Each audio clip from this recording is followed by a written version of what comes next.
Hello, સરગવા બટેકાનું શાક કોણે કોણે ખાધું છે કમેન્ટમાં કહેજો. અને આ સરગવા બટેકાનું શાક ખૂબ ટેસ્ટી બને છે અને સરગવો એટલો ટેસ્ટી હોય છે અને એને આ રીતના બનાવો એટલે ખૂબ સરસ બનશે.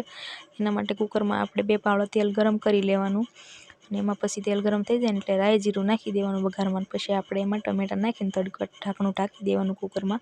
પછી આપણે એને મિક્સ કરી દેવાનું, હલાવી લેવાનું. ટમેટા આપણે મસ્ત ગળી જાય ને પછી આપણે એમાં બટેકા કાપીને નાખી દેવાના. 2 મોટા બટેકા મેં લીધા છે. હવે આપણે આમાં છે ને સરગવો કાપીને નાખી દેવાનો છે અને સરગવાને છે ને ગોળ આખો જ રાખવાનો છે, 2 ભાગ નથી કરવાના.